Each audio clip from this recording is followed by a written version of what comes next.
অ্যানাস কিচেনে আপনাদের সবাইকে স্বাগত। আশা করি সবাই ভালো আছেন।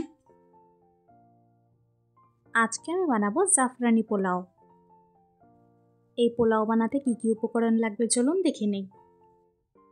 এই জাফরানি পোলাও বানাতে আমি কিছুটা কেসার নিয়েছি, গরম দুধ দিয়ে ভিজিয়ে রাখবো।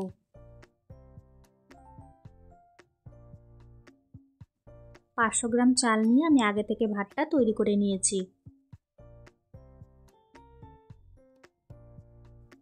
এখন পনির নিয়ে ছোট করে কেটে নেব।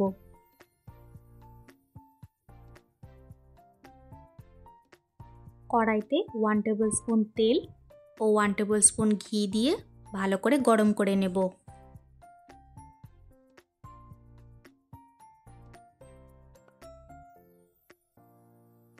এখন ড্রাই ফ্রুটসগুলো ভেজে নেব।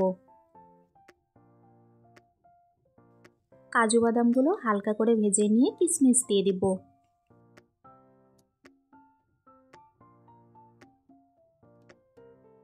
এক মিনিট মতন ভেজে নিয়ে একটি বাটিতে তুলে রাখব। এখন টুকরো করা পনিরগুলো ভেজে নেব। আজকের রেসিপিটি যদি আপনাদের ভালো লাগে আমার চ্যানেলটিকে লাইক, শেয়ার, সাবস্ক্রাইব করে আমার পাশে থাকবেন। পনিরগুলো হালকা লাল করে ভেজে নিয়ে তুলে রাখবো। ওই তেলে গোটা গরম মশলা দিয়ে হালকা করে ভেজে নেব। সুন্দর গন্ধ বের হলে 1 চামচ গ্রেট করে রাখা আদা দিয়ে দিব।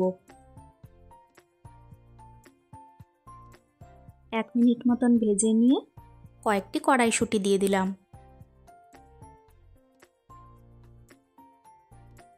এরপর আগে থেকে করে রাখা ভাত দিয়ে দিব।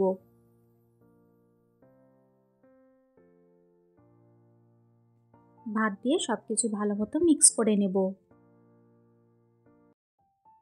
এরপর 2 টেবিল স্পুন গুঁড়ো চিনি ও স্বাদ মতো নুন দিয়ে দিব।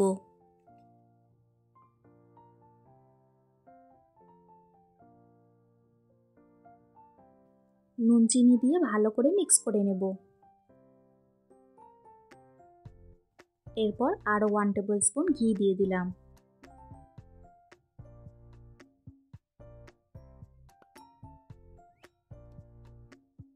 এই জাফরানি পোলাও খেতে কিন্তু অসাধারণ হয়, তাই দেরি না করে আমার রেসিপিটি ফলো করে ঝটপট বানিয়ে ফেলুন।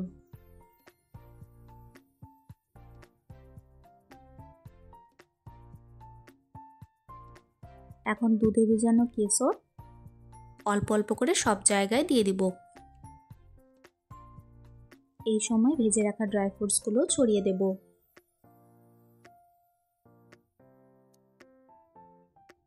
ভেজে রাখা পনিরগুলো দিয়ে 5 মিনিটের জন্য লো ফ্লেমে ঢাকা দিয়ে রেখে দেব।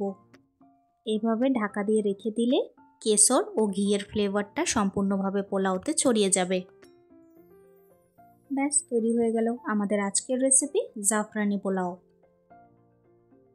রেসিপিটি কেমন লাগলো অবশ্যই কমেন্টসে জানিও। এই জাফরানি পোলাওয়ের সাথে ভেজ ও নন ভেজ রেসিপি দুটোই কিন্তু খুব ভালো যায়। আজকের ভিডিও দেখার জন্য আপনাদের সবাইকে অনেক ধন্যবাদ। সবাই খুব ভালো থাকবেন।